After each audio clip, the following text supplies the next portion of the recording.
Alright, so I'm getting a little lower in the sky. It's getting a little cooler. That's nice. Okay, let's see. Alright. So, that was fun.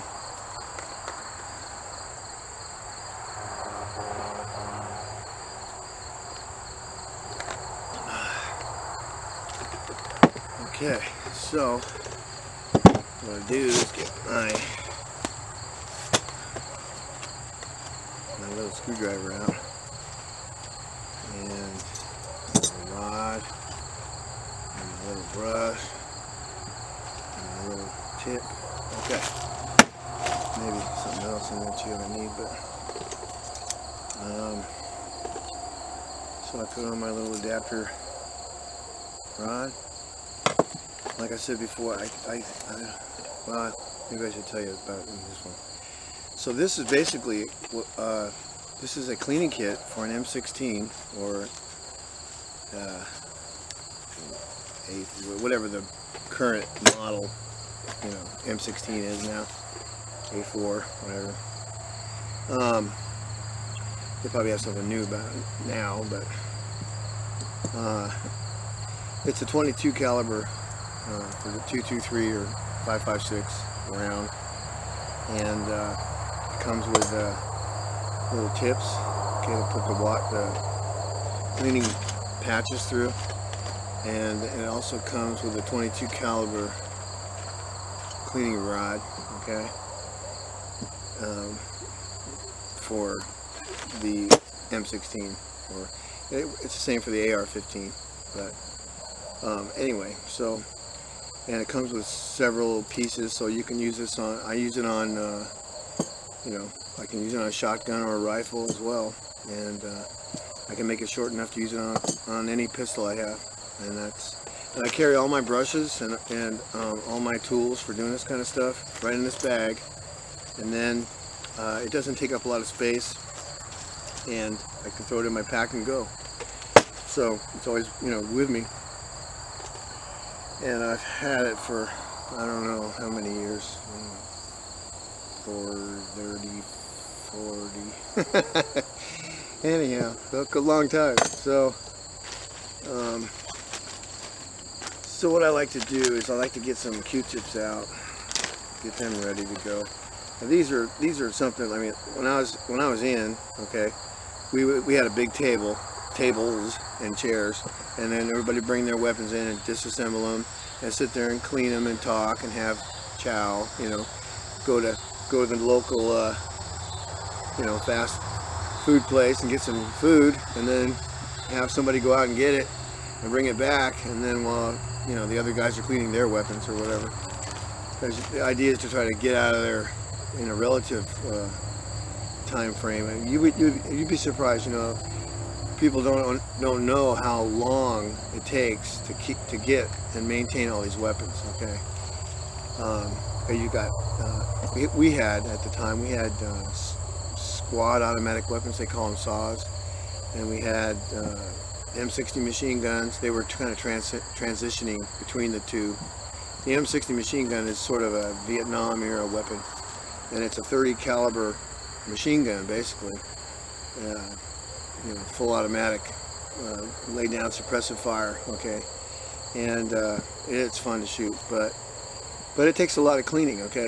It's a big piece. It weighs about 23 pounds, and the guy that's carrying it, he's got to be pretty stout, okay, and if he's not stout, he's going to be stout, because by the time he's done carrying it for about a week, his arms are going to be getting bigger, and it really builds up your, I was left-handed, so I carried it across this way, so most of the weight was in this right arm, and I'll tell you what, this arm here, I could feel it, after the whole day, and you just get used to it. You adapt, and you'd be surprised how much you can carry after a while. So at first, if you're unaccustomed to doing a lot of exercising, the first thing that's going to really bother you on doing a lot of hiking or carrying any pack of any kind is your hips. Your feet are going to hurt a little too, and your knees, but your hips really are going to take a while to get accustomed to it. They're going to scream at you, and then, but after first mile or so, that kind of goes away, and then you know, you get into a groove. The more you do it, the more the faster you get out of that pain level, and it just, you get above beyond it, and then you can just really, you get into this sort of a mode, and it's a great place to be. It's just you know, once you get past the pain barrier a little bit, and you start really getting grooving into it, you develop other senses you didn't know you had. It's an awesome thing. It's fun. It's really something to that. That's why, you know, paperwork and desk work and this and that, computers, okay, it's not too good for the body, all right, but it's good to get out. It's good to get out and get in the bush and get used to it, because we're going to be in the bush, okay? A lot of Christians, you know, I don't think they grasp exactly what's coming, and it's going to be, for some, it's going to be, you know, it's, praise the Lord that he's with us, put it that way. So, but anyhow, it's going to be a lot of revelation. So what I like to do with this is I like to take my little Q-tips, okay, squirt a little oil on them. And you can do this pretty fast, okay, so you can get back to shooting. And I go through each cylinder and clean it out a little bit, stir it up, disturb what's in there, and then, you know, clean it to some degree, just get all some of that carbon out of there, and also go through the whole cylinder, you know, around the little nooks and crannies of the back of it where the nipple is, and dislodge anything that's in there and get it out of there a little bit, because just in the event there's a hot ember in there, it would ignite the powder you're pouring in it, so wouldn't be a good thing. So I just ensure that this happens every time I do it, and I've never had a problem. So, and let's say you shot it right, and then you waited an hour. Okay, there is nothing going to be going on with it. So, but it's always good. I just do this because it's just an added little safety precaution I do, and plus it's better for the pistol. Okay, if you clean it a little bit, you know, and keep it in the condition it needs to be in to operate properly. Okay, I mean, whenever we had downtime in the military, we were out in the field and we were doing ops, or we were doing whatever we were doing. When we had a minute, you know, and if we used our weapon, especially, you know, you sit down and get a piece of your MRE out and munch on it, and then start cleaning your weapon. Take it down and clean it up, and get it back to you know, prime condition, so it's ready to rock and roll. Because you know, your weapon is your best friend, okay, really, and you won't last too long out there without it. So it's always good to keep it maintained and ready to rock and roll, because your friends are depending upon you too. Your buddies are depending upon what it is you bring to the table. So you know, they're dependent on you and you're depending on them. So when we had like an 8-man squad, okay, with 2 fire teams of 4 guys each. One team had the squad leader and the other team had the B team leader, okay? He was usually the next highest ranking guy in the squad, under the squad leader. And so you had A and B teams. And the squad leader's responsibility is to make sure that all his men have everything they need, and he takes care of them. That's his job. And he makes sure that in so doing they can accomplish the mission. So it's his responsibility to make sure that all the weapons in his squad are up to snuff, and all the gear is up to snuff, and everything's accounted for, and everything is in its optimum combat ready condition. So, you know, there's a lot going on there with the squad leader, and it's probably the most important occupation in the Army, okay? Because that's where the metal meets the road, is right there at the squad leader position. That guy is in charge of more people and responsible for more people than anyone else in the Army. He has 8 souls, including himself, and sometimes a lieutenant, that he has to make sure that everybody's tracking and that they're all well cared for, and they're all, well. And there's sometimes issues with the guys' personal lives that sometimes overlap into the work. It's just the way it is, and you have to be able to see that and recognize it and be be wise about it. That's all. And take care of, help them out. And if you can, if it's in your power to do so, that's your job. And that's kind of like in a little composite way. That's kind of what we're here to do too, is take care of each other, right? We're God's arms and legs and feet, and so we're here to make sure that our brothers and sisters are, if they need prayer, if they need something physical or whatever, I mean, extra jacket or socks or water or first aid or medical care or something, then we need to step up and we need to do it, okay? Because the time's coming where it's not going to fool around time no more, okay?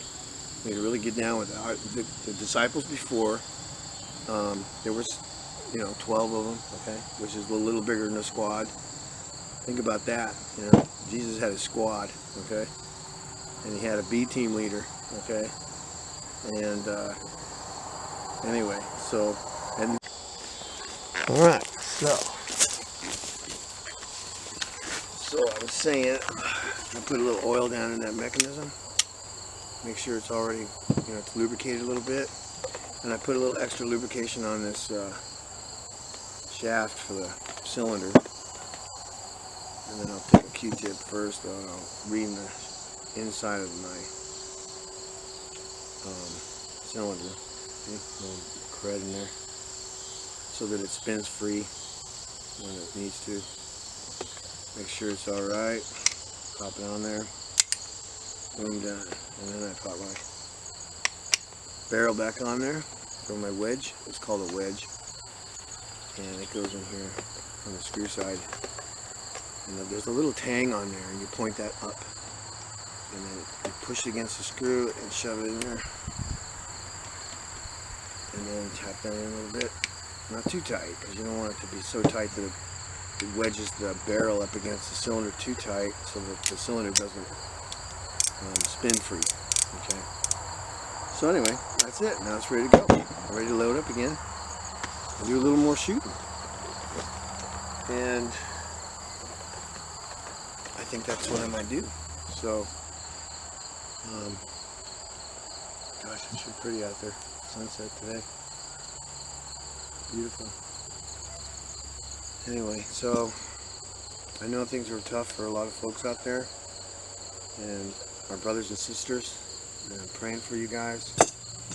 And if you got feedback, give me some feedback. I'm not getting a lot of feedback on these videos. I don't know what y'all are thinking too much. I'm going to do another video on, I'm going to give a little update on Chuck Youngbrand and who he was. Okay, one of my subscribers asked me about it, and so I thought I would do that. It's a good idea, and give it a little background on him and what his testimony and what he went through and how he got grasped by God to do what he did, and thank God he did. And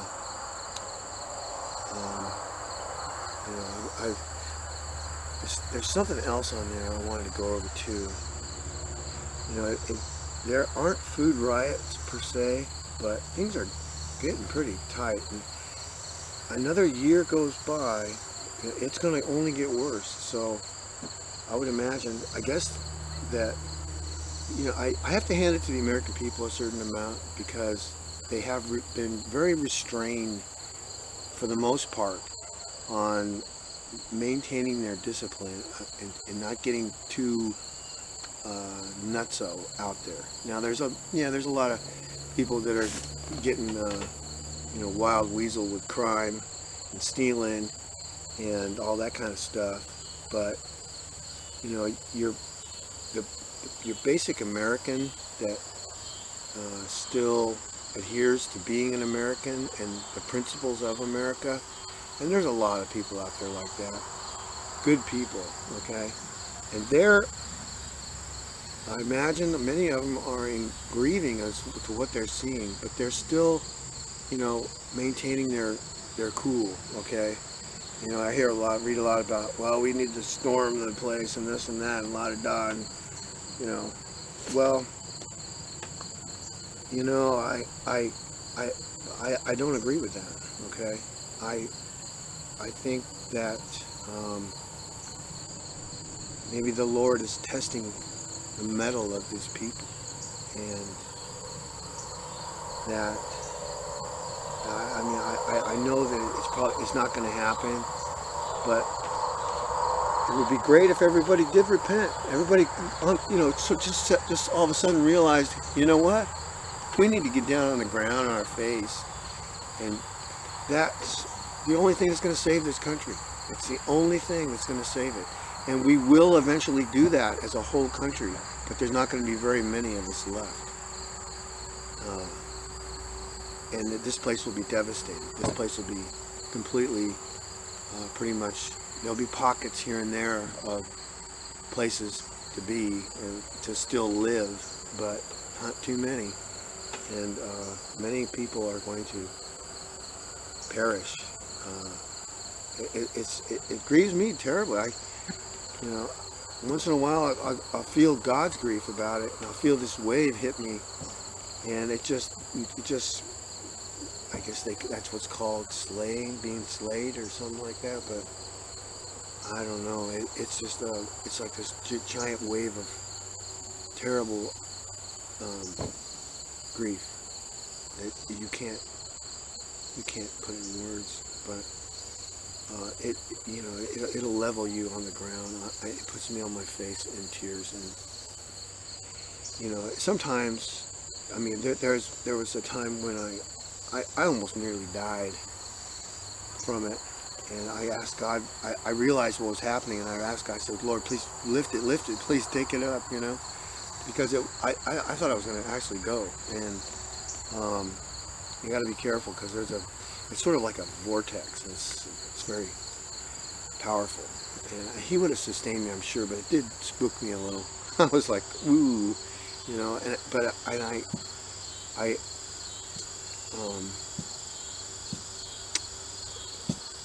there's just no words. But I know others are out there feeling the same thing, and I just encourage you to, stay in prayer and in the Word, and He who is for us is a lot greater than He who's against us. So there you go. That's a good news. It is good news. I'm so glad. When I received God the first time, one thing that hit me was I was so just relieved that God was there and in charge. And I realized it. I realized He was actually in control of it all. And He was this omnipotent, omnipresent, wonderful, loving being that created me.